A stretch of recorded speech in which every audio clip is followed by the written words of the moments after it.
want to understand how this MAGA Republican, what he's doing, and we're seeing this across the country, especially in the South, where a majority of black people live. Go to my iPad, Anthony.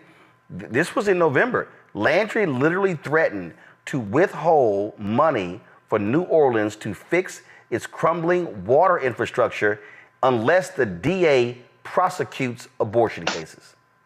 My God. So he's saying, hey, DA, you don't prosecute abortion cases, y'all keep having that raggedy water, keep having messed up infrastructure. That's what he's threatening. That's sick. Yeah. Wow. The name of their game, obviously, is control. The name of their game is to panic really over the fact that the changing demographics in the United States means that they're not going to be in control for too much longer, and they understand that. So they're setting the groundwork for trying to stay in control.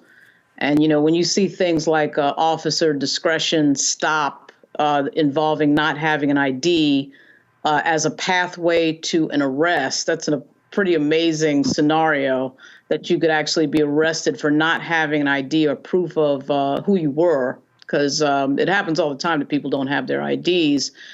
So that's an officer discretion thing, like failure to obey, which is another catch-all where, effectively the officer can decide to do whatever they want. But all of these things disproportionately, of course, impact poor people. And in so many jurisdictions now, it's all but illegal to be poor, because now if you're sleeping out on the street, if you're in a public area and you're homeless, the police have sort of a blanket right to frankly harass you or try to get you to move along.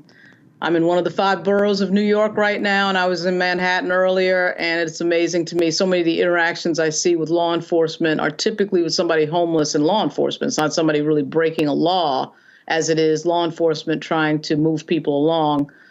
I will give New York some credit. They do have folks walking around in public places that have sort of, they're probably volunteers. I don't know that they're city employees that are geared toward the homeless to speak to the homeless, but that's not enough in a city of 8 million people.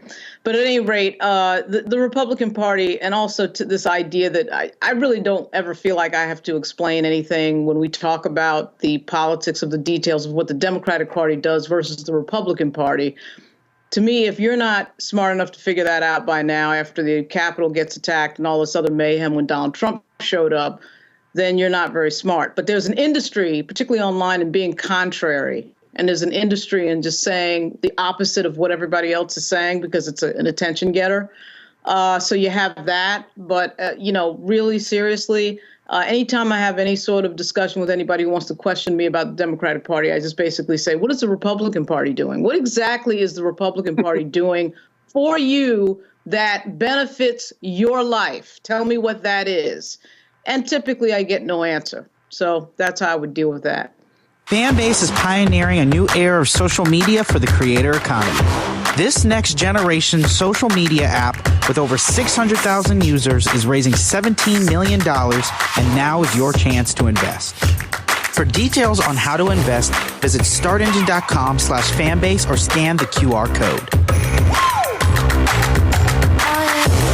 Another way we're giving you the freedom to be you without limits.